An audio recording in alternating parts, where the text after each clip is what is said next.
Okay, so we are recording this. That way, anyone that's not here can be able to see what happened, as well as we can have notes to look back on what we discussed, as well as being able to keep it contained within an hour.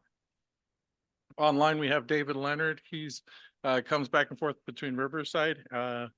Kim was just baptized, and she's a member here and an affiliate at Riverside, and he's a member of Riverside and affiliate over here. um, So hello, and he's in Riverside right now. So, oh, That's and right. here's Terry. I'm going to move you guys off to this side. And I'm going to begin sharing my screen. Do you also want to say something that anybody who speaks in this room should speak into the mic so that it will get recorded? And so that the people online can hear it. Yes.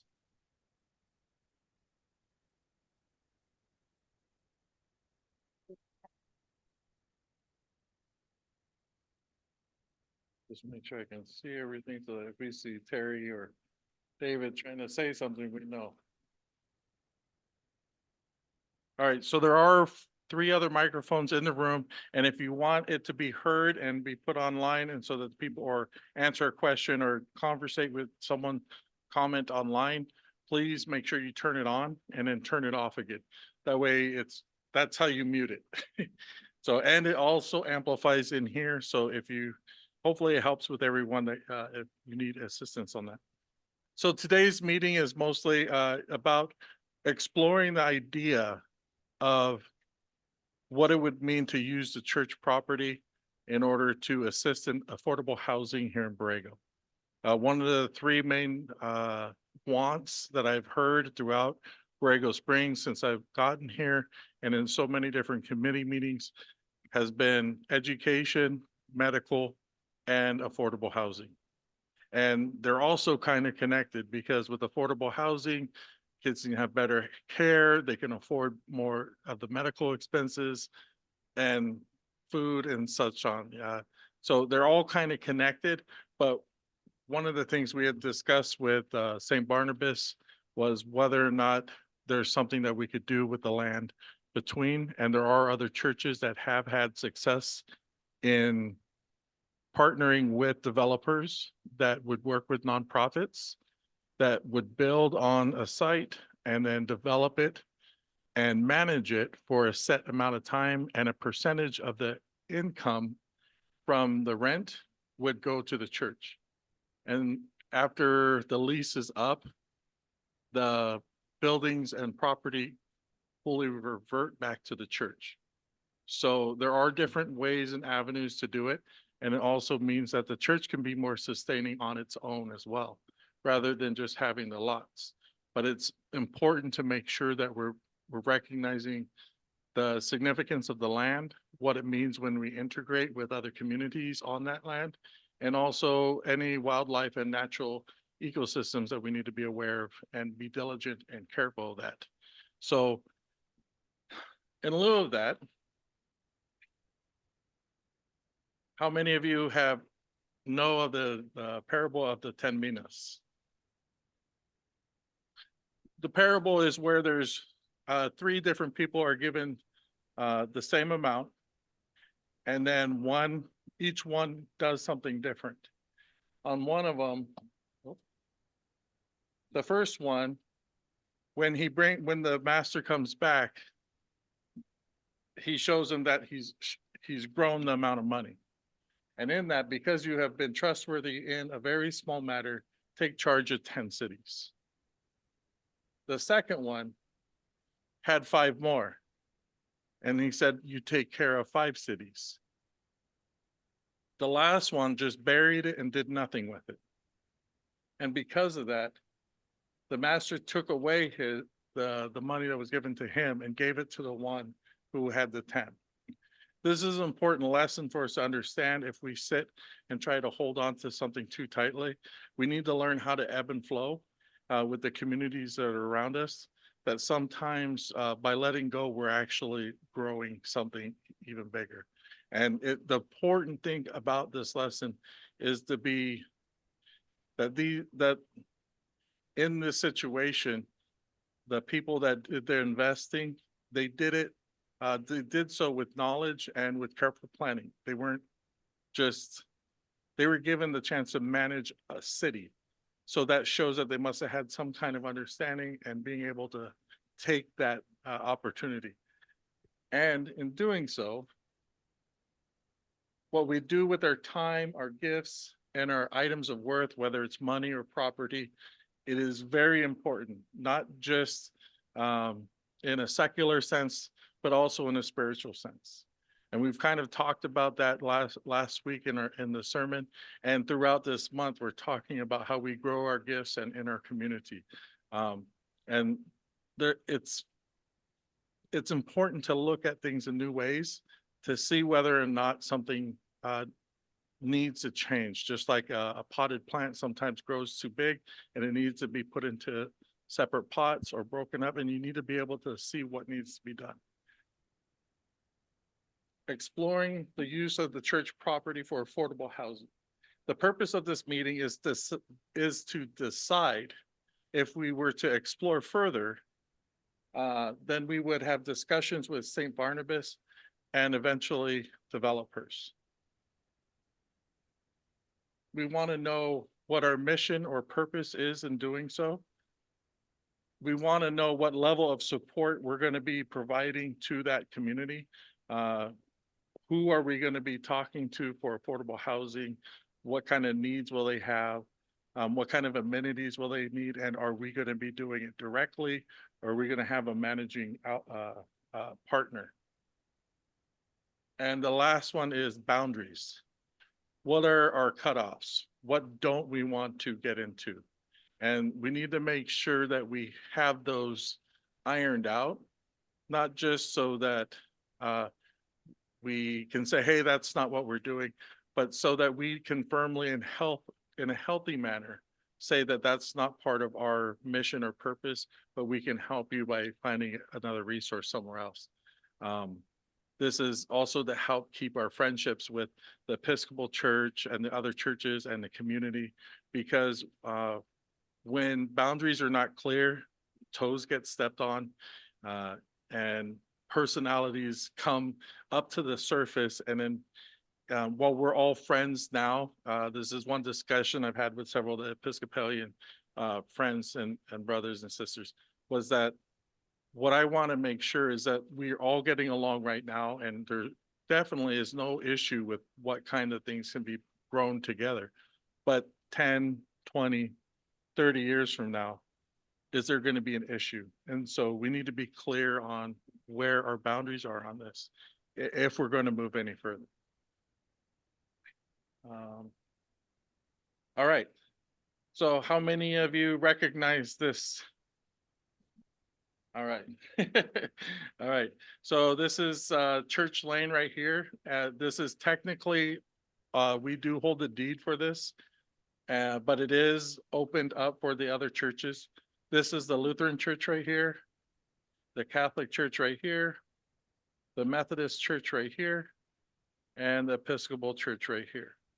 As you can see, it goes all the way down. There were discussions at one point with the county for the county to take over the deed so that they would be responsible for repaving, but it got lost during that conversation and the people resigned during COVID.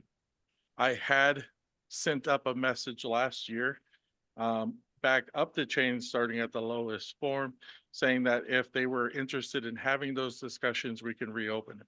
Because otherwise, I don't know if you've noticed, those gaps are getting wider.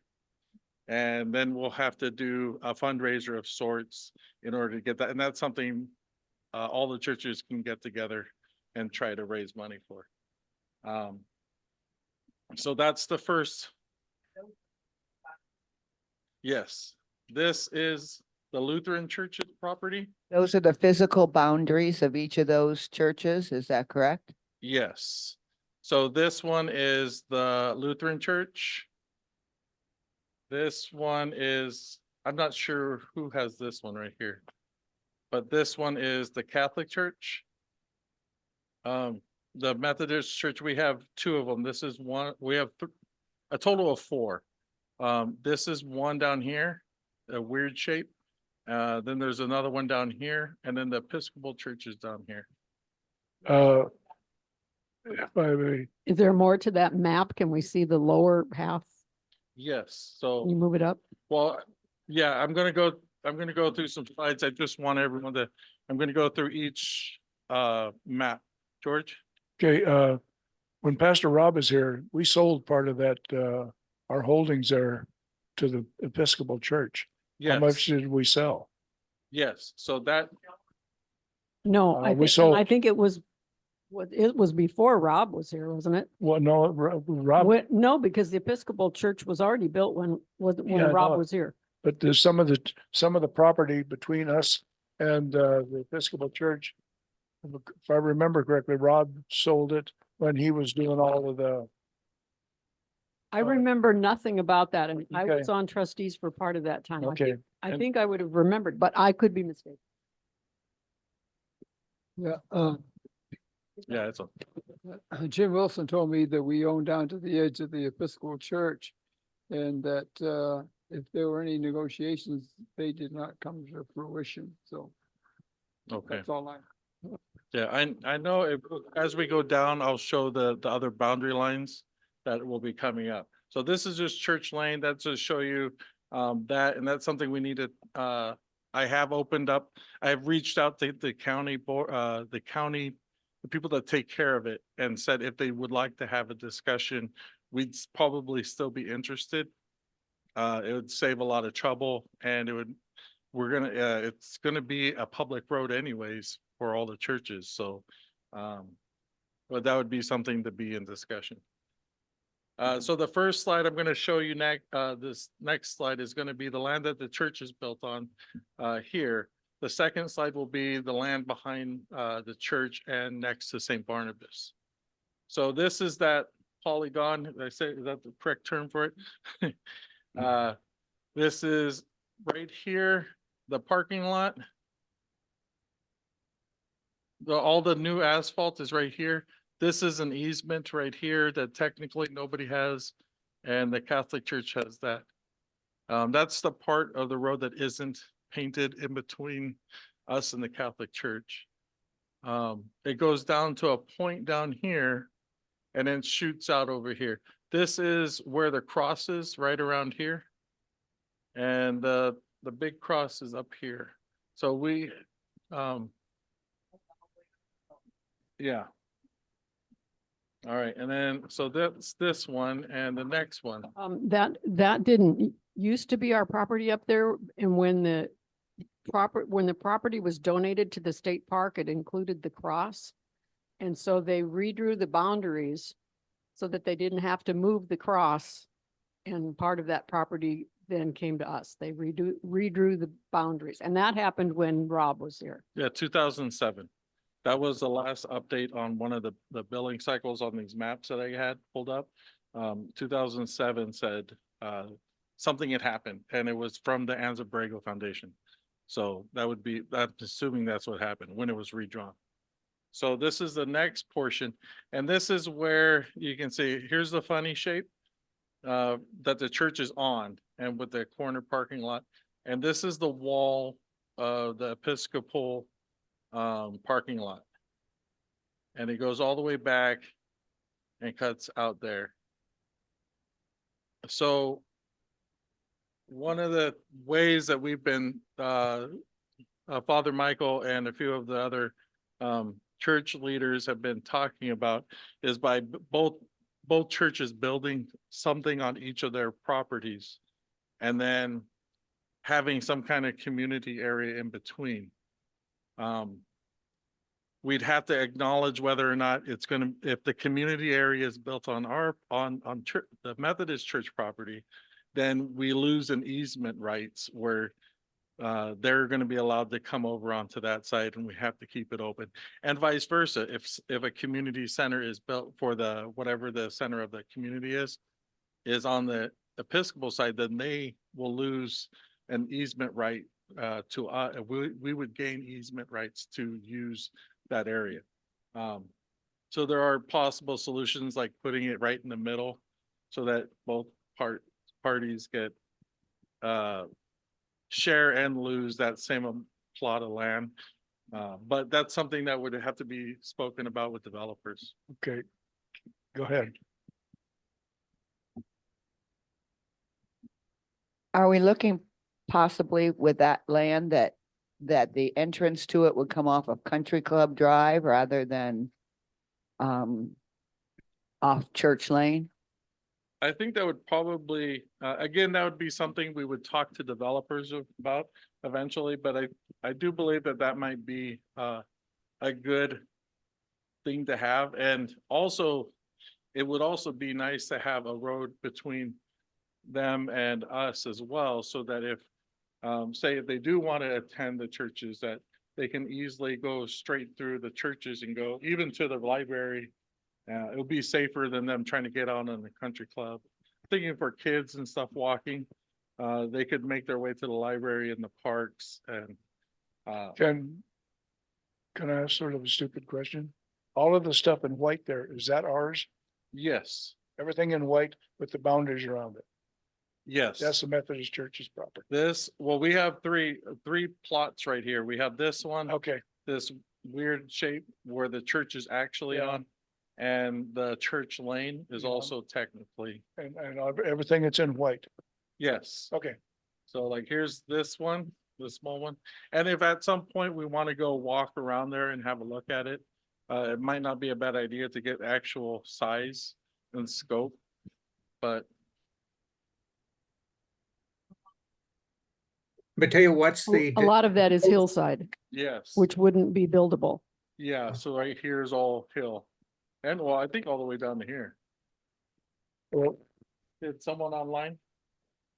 Mateo, I was just asking, what's the disposition of the parcel west of the rectangle?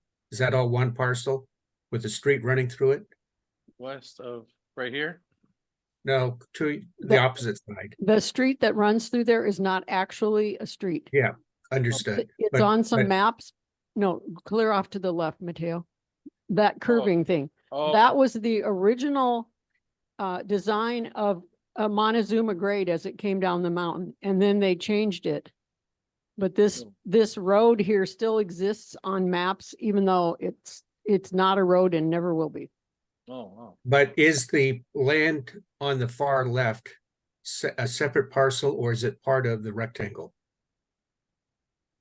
On the far, so this, No? The one inside the white boundary? oh, right here? Uh-huh.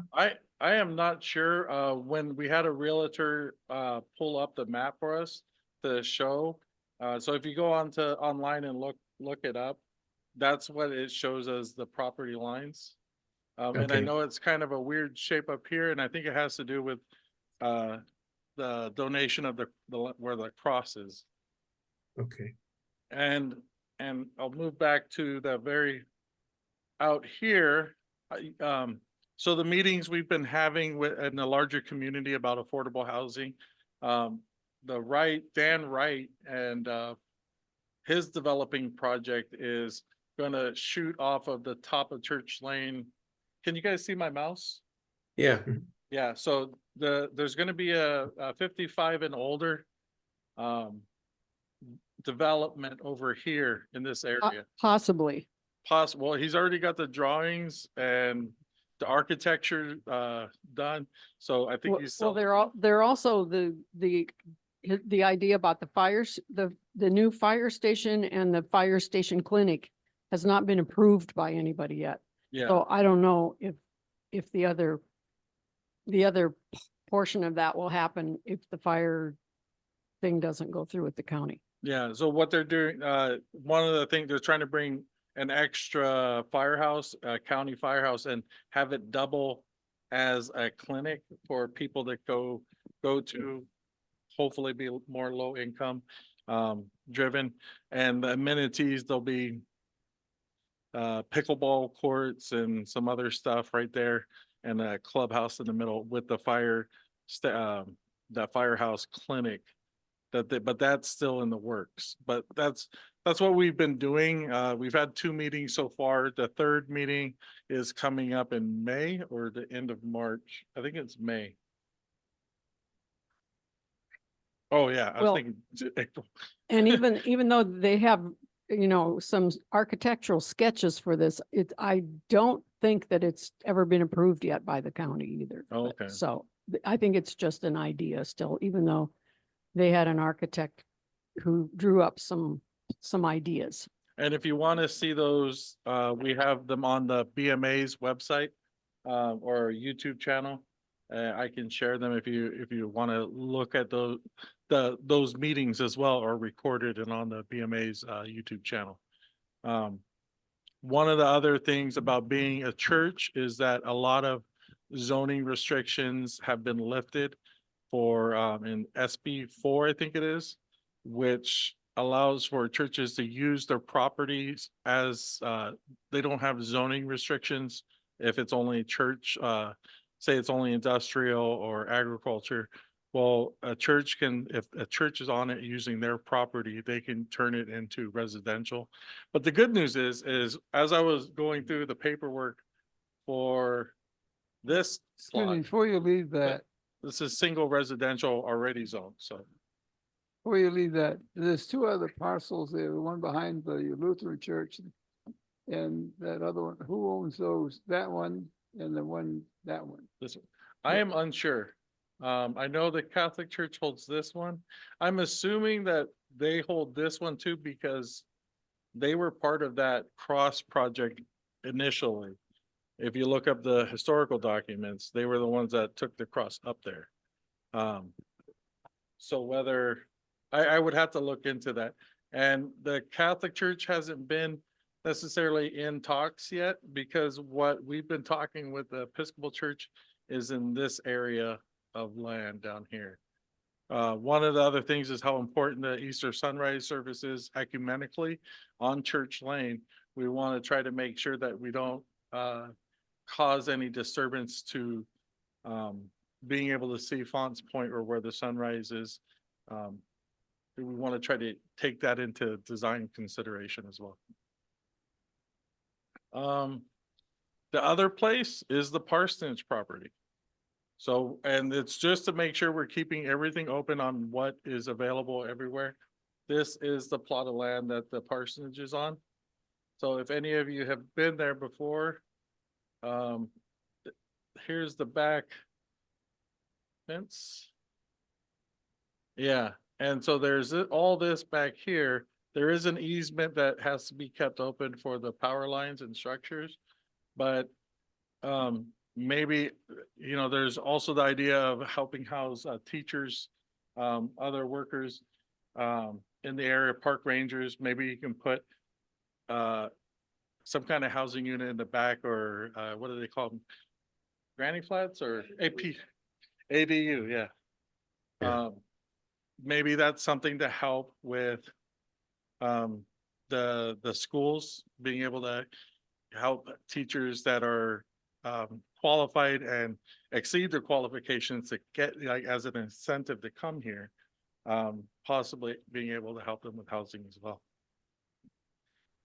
But I wanted to make sure I showed you all the property lines and tables, because I was like, wait a minute, there's one more, and I go, oh yeah, parsonage. So, so like I said, this will be an ongoing conversation and discussion. And if as we move forward after this discussion, whatever we take from this, what we're talking about right now, I am to meet with Paige, and Reverend Paige is going to be attending the event I'm going to. And she is the Methodist version of the Episcopal lady. No, she's the Methodist version of Jessica has been here, and she's a liaison of the Episcopal governing body. I'm not up on their polity, but Paige Eves is ours, and she actually knows Paige already. So I will bring this up to her, and any other issues that any questions you might want to ask. She would be the person to ask, because she has helped set other church properties for affordable housing in motion. And she is also the grant person for the grant writing thing that we had this last Saturday. she is also the contact person to help find grants. So in the next month, I'm going to be talking to her a lot. Can you talk about what other churches have already done along these lines? Are there specific examples anywhere? Nestor UMC is the first one that I heard of. And that's Carl Ports was the Corps gentleman that came out and helped with the Sanchez house. And his wife is the pastor at Nestor UMC right along the border. And they had a very big parking lot. And the pastor right before her had started, had gone through all the rigmarole of getting zoning and everything with a nonprofit developer. And they built, I believe 99 units. And well, yeah, and well, because there's a lot of parking issues in that area too. So they had to go up, I believe. But one of the things that he was talking about while he was here is the benefits for the church. So there's a management team that manages, a nonprofit that manages the property and collects the rent and handles the day-to-day operations. And a portion of that goes to the church. And when the lease is up, the property, including the buildings that they're built on, reverts back to the church. So, yeah, at least I would think. I'm not sure on the specifics, but yeah. So, but I mean, if you think about it, with trying to find the funds for a pastor, a full-time pastor, or a full-time music director, or even a children's director, those kinds of things are things that you can think about reasonably when you have a steady income coming in from property that's being used. And you're also helping the community. Because these won't be, I know Rams Hill, I believe their developments are for selling homes. But these would, I believe I would want to say that these should be kept as rentals, as you're trying to help them get up into the next phase of whatever it is they're getting into. What would happen if this sort of got started and you got transferred? Well, that's one of the, as I've been looking at this, even looking at Nestor UMC, that's what happened there. I believe that while Kim Ports was at the church, the pastor that started it was different than the pastor that finished it. Yeah. But to make sure that everything is set up and in place by the time, say if I did leave it, so in like 27. So that would be 5 years. If that is the case, then we would try to make sure that everything is set up so that it's already running and able to sustain itself. Yeah, because we don't want you to go anyplace, but, We love you here too. but what I'm saying is, the next pastor come in and says, not in my church, not in my jurisdiction, and puts a kibosh to it. Can he come along and do something like that? No, You the think? power lies with the congregation. Okay. That's kind of why I'm bringing this up, that this is just an exploratory. No matter what I thought or what I just wanted to provide samples or examples for ways that the church can be sustainable. And not just that, but also be bigger in the community. So, and the Episcopal Church is trying to do the same thing. And this is the way we can join up and, put our money where our mouth is, literally.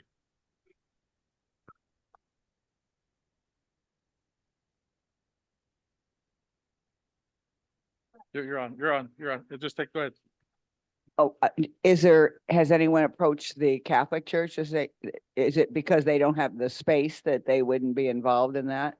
No, we haven't approached them yet because it was just kind of, let's see where this goes. We're just exploring. We don't want to get too many cooks in the kitchen and no one's cooking anything. So once we know what we're cooking and what we're looking at as for this church, and that's what one of the things Jessica from the Episcopal Church had recommended that their governing body does when they do a affordable housing units on their property is they'll set up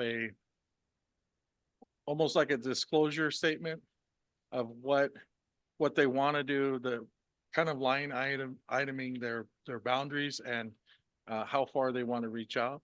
And that could also be something that we do together with them. But before we even get to that, I would want to reach out to collect what kind of things people here are concerned about, and then bring that to Paige over this coming week. And then when I come back, I'll report to you on her thoughts and possibly getting together with the Episcopal Church to have a meeting together with just them, not with the larger community planning portion. Is BMA involved in any of this? The BMA is involved in the sense that BMA is the one that's sponsoring the community meetings about housing right now. So the meetings that we've had with Jim Wormers and Dan Wright and Rams Hill have been kind of trying to gauge what is everyone doing in the community about housing. And so we've heard they did their presentations, and then that's why we knew, okay, well, they're doing senior housing and probably senior housing or community in the mall. And so we were thinking, well, then let's just try to stick to affordable housing for families and workers. And I mean, just keep it open-ended, but we want to try to help families get out of the conditions at some of the trailer parks. What happened to the assisted living facilities that we had out on Country Club several years ago? I don't know if you can find any other information on that. They became part of the bankruptcy because they were associated with the clinic. They're for sale. Oh, Yeah. But those were assisted living. were they finished and were they Yeah, built? they're right down on the corner here. They look like regular houses, but Yeah. they had been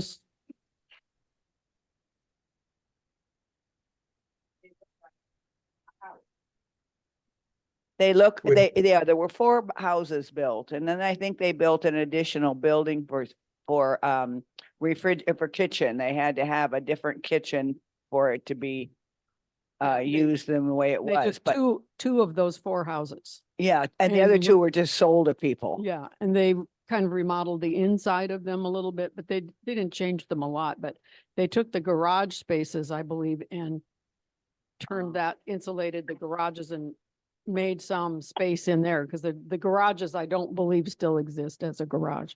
Yeah. But that was all assisted living. The other thing to consider too, that was lifted was the different types of building that can be done, especially because Borrego's unique in trying to get supplies here. Most of the buildings here were done around the 50s and 60s. So to get new building material, one of the benefits of doing a project together with the Episcopal Church is that the builders would be able to use both. We could utilize having one builder having all the supplies and designs so that they're kind of cohesive, looking similar or built together rather than 2 jaunting designs put together. These properties that we have here, they're considered in the FEMA map, we're in the floodplain. Mhm. And that means everything has to be built up 3 feet, right?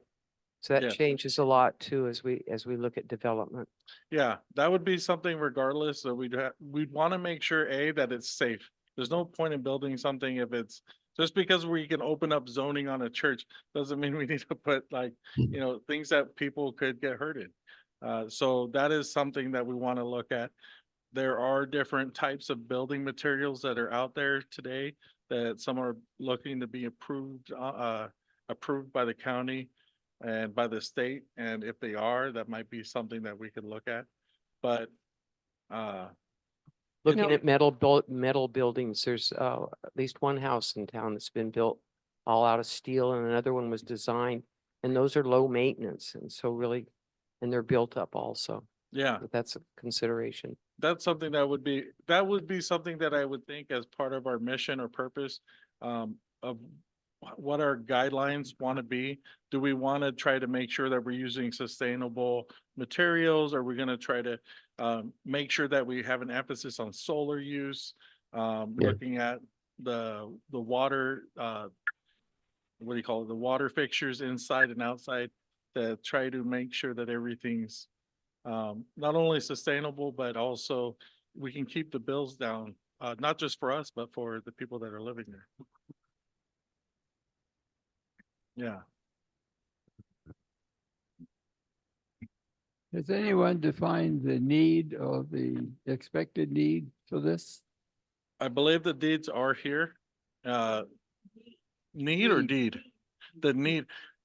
Yes, there is definitely a need and To there what are extent? That's what I'm trying to say. the need. One of the things, I was just at another meeting for OLAX, the Organización de Latinx Community here in Borrego Springs.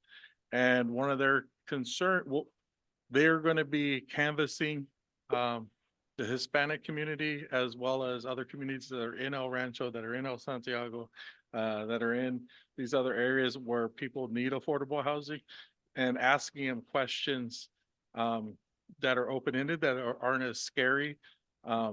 So I am talking to them along with Martha about creating a survey that's more open-ended so they don't feel like they're being confronted or questioned, because that happens a lot. So what we want to find out in those surveys are these, how many are in their families?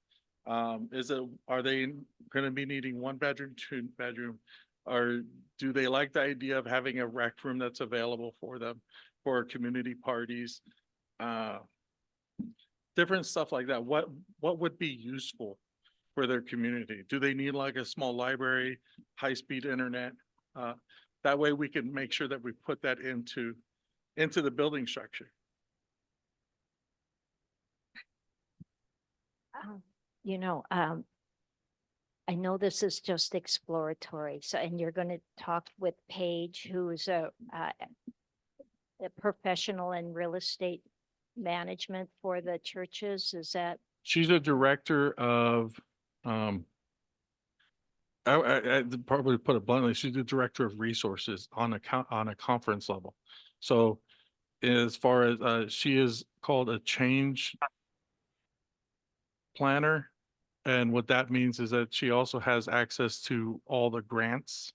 And so if we wanted to do a search for grants, remember how we were talking about that a while, she is the person to go to on that, as well as for planning large scale partnerships. So whether it's building or funding, she is the key person that we, in the United Methodist, in the California Pacific Conference of the United Methodist Church, the Western District, she is the go-to. That's where we start at least. Oh, okay. So, I just want to say, you know, I manage property for the Natural History Association as, the director for a nonprofit. And we don't have people living there, but we have the public using our property. And so I have a sense of what's involved with managing property. And so when you speak with Paige, and probably everybody in this room knows that Borrego, being so isolated and with a smaller community and fewer people to draw from. So when we hear about, let's say, a church on the coast that has done this, and they have property management, and they have somebody day-to-day to go to, because property management is really quite a bit of work. And just if you know your own house and you're the owner of the house, how you take care of the house and what a house needs, and you multiply that by renters, and just by more people and more units, I mean, I think we would want to be very careful when we say there's property management, that there really is.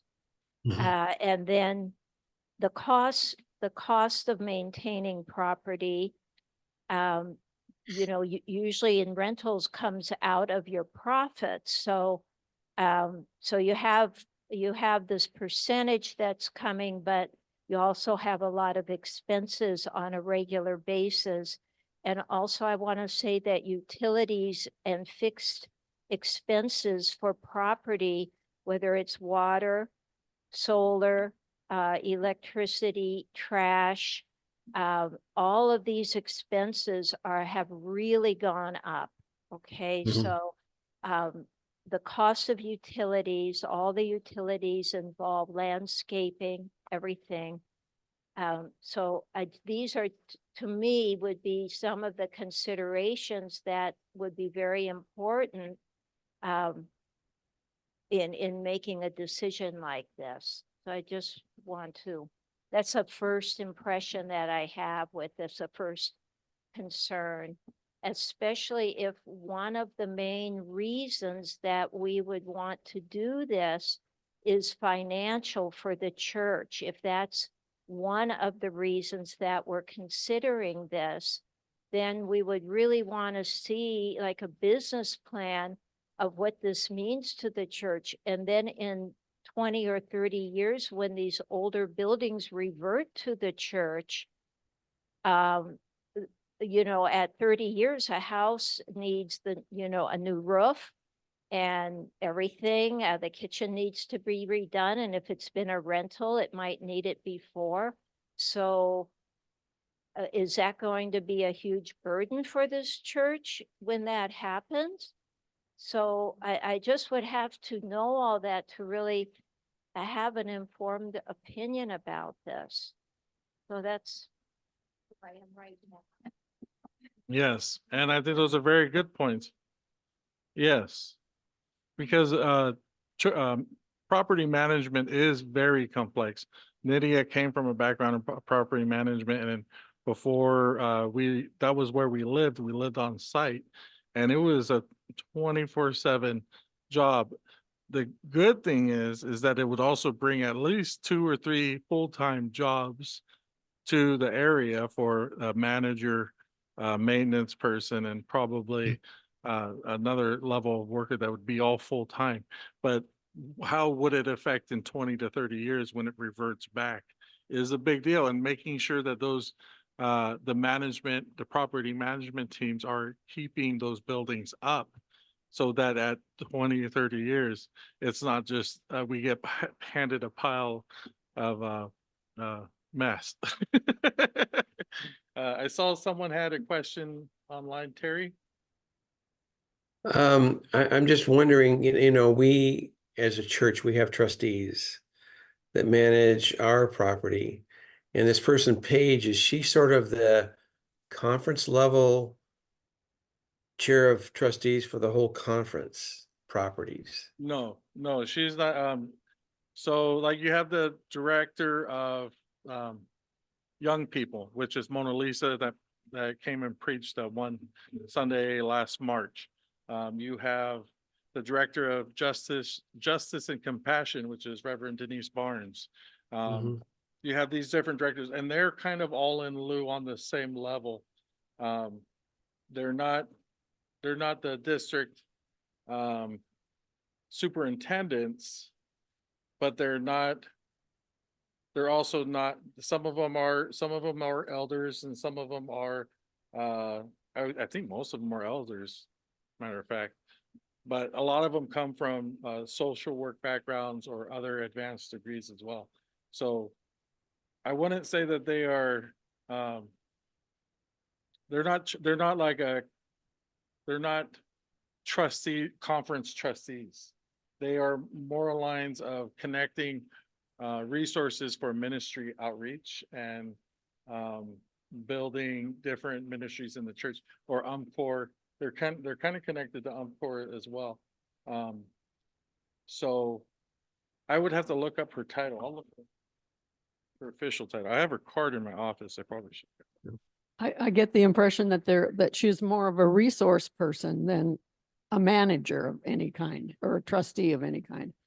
Yes, and the level of resources that she is connected with is a big deal. Kind of like Kathy Wilson is for people seeking ordination, where she's a hub of the Board of Ordained Ministry. Paige is kind of that hub for looking for funding and resources, whereas Justice and Compassion would be looking for other ministries and outreach like the Immigration Task Force. Denise Barnes and Paige are both a part of that one as well. So I'm involved with her on two different outside ministries that I didn't even realize that she was connected to the Episcopal Church with Jessica. So any other concerns? Well, my understanding really, we wouldn't be thinking about this if it wasn't a housing crisis here in Borrego, in terms of particularly workers whose homes have been turned into Airbnbs. Now, I know this is a little off track here, but can we stop this Airbnb conversion? And I mean, is there any place that we fit in, or who does? Because I mean, listening to Betsy, it's like, oh, that just sounds awful. And I just thought, oh my gosh, what I need to do in our house. And so, you know, that's a real reality check, and I appreciate that. I mean, I was all for, I'm easy, you know, you tell me 10 good things and I'm over here, and 10 more and I'm over here.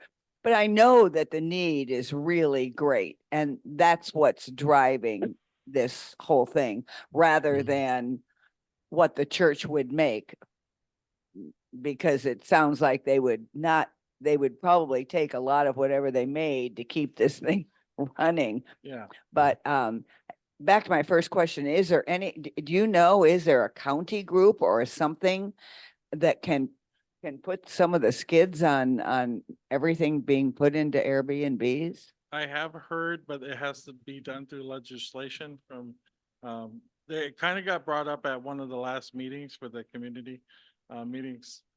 But that would have to be, but we're also unincorporated. I'm not sure because I haven't looked at it, but just talking to the realtors and also with the water, understanding some of the water table usage issues that have to be implemented makes building out here very difficult. And the homes that a lot of people are relegated to living in are depleted or not necessarily being repaired, but they're still paying higher rent. And I don't see it as being a great like stream of funding coming from these properties, but I do feel that over time, it would be having that added extra money to cover things. Like maybe it's only a couple, I mean, I'd have to do all the numbers and talk to the developer to find out, and whoever is going to be doing the property management. The nonprofits that do a lot of the designing usually have an embedded property management team that I've heard of. But when I talk to Paige this next week, I should have more information regarding that. But property management is a big beast. Mateo, Yes. I see a lot of discussion we've had about getting into design issues and how could we afford this and so forth. Speaking as a guy that was a county planner for 44 years and topped off my career as a county planning commissioner, I probably can offer a few insights on this. I would strongly encourage you to stay away from design issues. That's for the developer to get into, to deal with the economic realities of what can be done. Things like solar panels, is state law, that's going to be automatic. But if it's the desire of this committee to move forward, I'd suggest that a exploratory committee of members of this church and the Episcopal Church be formed with the goal of creating a memorandum of understanding, an MOU that would spell out who's going to do what and what the limitations are. And if there's an ability to get a attorney to participate pro bono, that would be very helpful. But use that as kind of a wayfinding way to get into whether this is a doable project or not. I've read SB4. It's not the panacea that it might seem to be. It is aimed at affordable housing. There are some costs they build into that. And of course, the as usual in this state, they want affordable housing, but they also want prevailing wage. So they make it kind of difficult to pencil out, but that's for a developer to deal with. One of the things that an exploratory committee might do is to determine how they're going to approach a developer if this even gets that far. And I have some contacts in the development committee who specializes in affordable housing. But the easier way is to go onto a system called Planet Bids and to write a request for proposal and post it on this system. And that attracts all of the affordable housing developers who submit bids based on the specifics of this property in this location. But at any rate, the starting point to me might be an exploratory committee, go towards the MOU to kind of be a guiding document to lead this thing, and also to make contact with the supervisor's office just to let them know that there's interest in this, because they could bring a lot of resources to this project. And affordable housing is the magic word in California these days, no matter where it is. So that's my 2 cents worth. Oh, thank you. Right? Be careful, Dave. You got my. Yes, no, and these are all things. Yeah, no, I'm glad that you have that. The memorandum of understanding. They had a different term that Jessica was using in the Episcopal Church, but I think it was generally the same. Probably, The same thing. Yeah. I think it was like FPR or RPF or something else like that, but I'm not Well, Episcopalian. there's also RFP, that's a request for proposal, but that's further down the line. RFP. Yeah, that might be, they were talking about eventually we would get together and maybe draft a RFP. After an MOU. Yeah, right. With the UMC. with lots of CYA. Yeah. Yeah. All right. So are there any other concerns that anyone would want to bring up to the conference level? I do like the idea of staying away from design issues, but for now, and just focus on the actual thing. I think it's Brian. You able to hear me, guys? Yeah. Okay. I don't know if you caught my message on the chat or not, Mateo, but before we even start considering the design or developer or the construction or the utilities or the maintenance or anything, how are we doing? Because I came in late, my apologies, I got from the gym late, but how are we doing with our apportionment and our own budget? I mean, are we struggling, or are we in the black and we're able to take this sort of project on? Or is this just going to be yet another thing to lean on a small church that's kind of dwindling in number? Those are good questions. And I think when we get Kathy involved, because we were hoping when Ginny and I tried to schedule this, we're hoping to have Kathy here as well. But I'm also hoping that as we move forward, I will be reaching out, looking for grants, and Paige is also that person to talk to. So I need to talk to her on like 3 other items, and this would be something that we're just exploring for now. No one's signing any papers or doing anything like that. It's more just everyone gets a chance to raise any concerns. And so that if we do step into this, that it's everyone's fully on board, and that no matter how long it takes, that it would come to completion. So I agree with you. I agree with everyone, Yeah. all the concerns. I've been trying to, keep track of all of the things. If you do have any other items or issues that you would like to be brought up to Paige or have addressed for the next meeting, please email me or text me and I will, I meet with her, I think on Thursday, or is the conference, introductions. So, if you get it to me by Thursday, I can ask her then. If not, I'll be in contact with her, regardless over the next, couple months. You mentioned earlier something about a church on the coast. Are we not a pilot in this? Are we kind of following the coattails of another district that's already done this and had success? There are other churches, United Methodist churches that have done this. You can look them up on, Okay.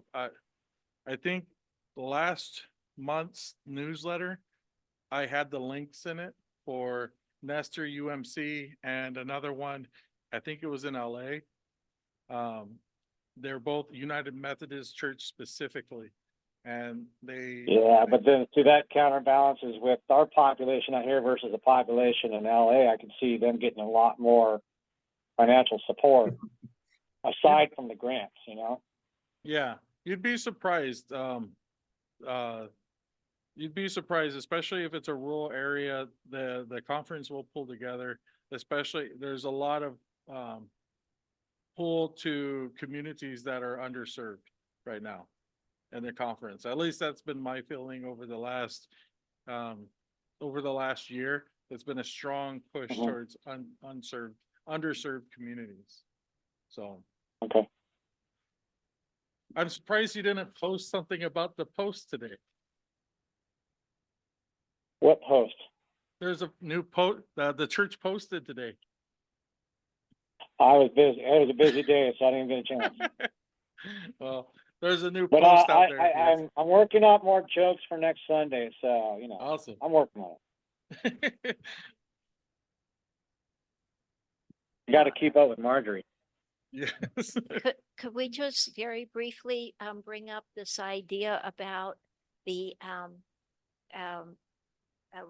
on the other property, the property that's on Tilting T? Like how would you feel about if there were a granny flat for rent because you live there? How do you think that would work? Wouldn't it be the first church property where the parsonage is adjacent to a granny flat that a member has lived? I've heard numerous stories where parsonages are behind the SPRC's house.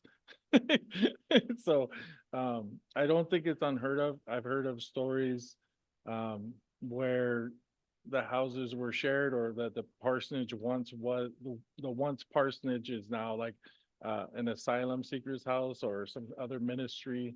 What is that? What's that one that's Riverside is associated with right now, where the family. Oh, promise. yeah, but Family family promise. That's just, they just cycle different families through on 2-week intervals and they move on to a different church. But keep in mind, the residents of Borrego oppose everything. And you're very close to what was once called Rudyville. So keep it very low profile, whatever you're thinking about. Well, Well, and another thing is that my understanding is that the Episcopal Church is currently renting out their rectory to a teacher or a couple of teachers because they couldn't find housing somewhere, and their current priest, all of the priests that serve that church have their own housing. yes, Father Day does have his own house, and that was one of the benefits of him coming, was they were already renting out, or it's donated to a teacher at the school. That's the scope of my understanding. But that's something too, that this church can do too, is with that parsonage. It is a huge parsonage. Like for me and Nydia, I remember when our first conversation with Sherilyn and the SPRC was, oh, we have a trailer. We'll bring it and we heard it was a big RV community. We're like, yeah, we'll just live in our trailer. We'll park it on the parking lot. So there is opportunity there.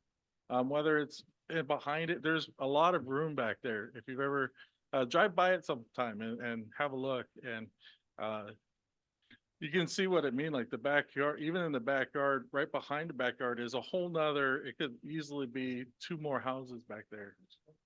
Yeah, it's a huge lot. And so, I don't think any pastor or clergy would have an issue.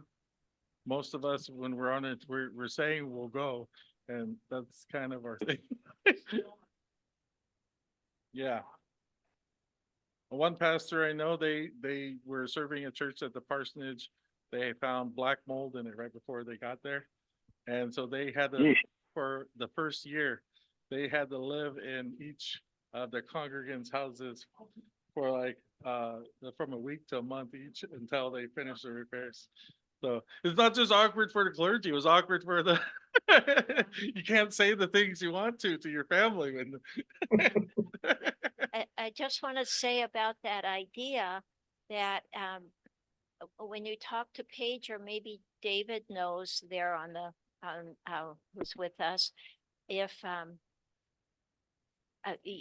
if a developer, if something that small of a development would be eligible for some of these funds that are out there, because a project like that might be more manageable in size for this church. And also because of the proximity to the pastor's house, it just might be altogether more manageable and still bring an income to the church and still help with housing. And so but I don't know if when we talk about these development funds, if something that small would qualify for the funding to build that. So that's my to pass on to Yeah. somebody who knows. To answer the question, second unit permits or SMUs are allowed by right under state law, but there's no funding for them. It's private capital. Whoever owns the property builds the unit. The larger the development, the more available funds are because it attracts those resources. So that would be a direct expense for the church if they were going to take something like that on, unless a benefactor came up and was willing to do that, to fund it. That might be something I can reach out to Paige if it's going to, if we specify that an ADU is for an educator in one of the schools, or something like that. Because I think everyone can get on board with an educator or a park ranger, someone that has to do with education on that. That's not really crossing any negative boundaries. Yeah, I was just curious, in your discussions with St. Barnabas, have you thought about like how many we're talking, how many units if we go in this property back here, and then what, who decides who lives there, because there may not be as many units as there is demand. How does that get decided? And then who decides what affordable rent is, and like, what is affordable rent? Or are we just talking about anything that's available is affordable because nothing's available, Yeah, I don't know, David, are you more versed? Yeah, the property is zoned village residential, allowing 2.9 units per acre. There is a density bonus that's built into SB4. SB4 does not stipulate any maximum density. They want 1 parking space per unit. So it's a matter of the function of design in terms of how the maximum density is set. Or to put it more plainly, if they like it, they approve it. It's got to meet standards for setbacks and like I said, parking. Landscaping's not an issue, but it's as many as units you can put on there while meeting those other development standards. And I would think that they would all be single story out here in Borrego. I mean, I've only seen one house that's 2-story. And I can't imagine how hot it is up in the second floor. No, I Also, don't think we'll be talking 99. Well, because Mateo, we can't go up either. Mateo, I'm the information I've gathered is strictly the bill, the law creating it. I have not seen anything where the county of San Diego is creating any implementing procedures or Okay. standards. So that may be in the works too, where it's kind of a parallel path. Yeah, and I think that's where talking to someone like Paige, who has already partnered with churches and developers, that she would know a lot of this information, and but it might be different for Borrego. Like everything else is, it's an hour and a half away. Probably the legislation is an hour and a half away as well. So the 3 hours away. We're in the state park too. State park has a lot of restrictions on what goes on coming into this place and going out of this place, so. And that's something I think, I know we talked about design issues and stuff, but I do like the idea of making sure that we're in line with the state park. What they feel like from, any kind of shrubbery and stuff like that, and what we put in. I know the Episcopal Church was talking about our little playground, that we already have a playground, but the problem with this becoming the community playground is now we open up an easement. So where 20, 30 years in the future, where this church wants to do something, we have to respect the rights of the easement. So that's something we have to make sure we're aware of when we're splitting these lands, and if and the use of the lands. There's a playground across the street called. Yeah. called- Well, that's what I was, if anything, if we put like a golf cart size, path to the playgrounds and the library, so that the kids aren't having to get out on the country club drive or even go down even around Church Lane, they can just cut through. That would be, but that's all like looking way into the future. Yeah. Like, I want to also make sure it's 39, so we're 9 minutes past. Are there any other burning questions, or is everyone okay with me asking, opening up discussions with Paige about what would the next steps look like? Yeah. Okay, so, and that's all it is. It's just, we're going to be talking, and then I'll report back to you. Hopefully I'll be able to, if I can't drag her out here physically, we'll have her zoomed in. And that makes it much easier as well. Right? No. Well, that's where you need your trustees between, yeah, Not even an X with a circle around it. yeah. Well, see, and that's why the Methodist Church always makes sure that with the committees, that's why there's always all these committees, to make sure that a pastor can't come in and just start signing for the church. All right. Anything else anyone would like to talk about? Or so I will meet with Paige this coming week, and I will talk to her about several things. And this will be one of the items, at least, if at the minimum schedule some time for us to talk to her before the next meeting. The next meeting for the community affordable housing is on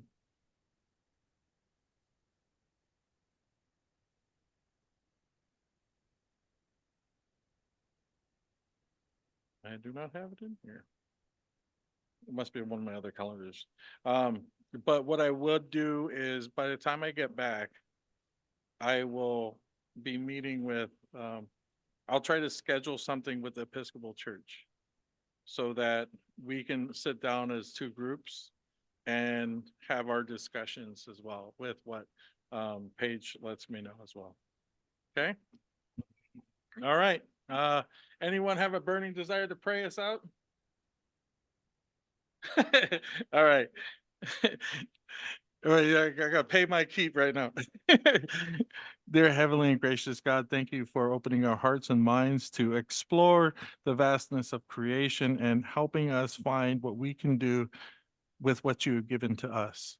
Might we be able to grow these gifts in ways that can help others, feed others, and give shelter to those in need. In the name of Jesus Christ, we pray. Amen. Amen. Thank you, Amen. guys. Oh, gotta use my other hand. Hi, all. And I will post this online as well. Oh yeah, don't forget to get your jokes together. All right. Marjorie's being funny back there.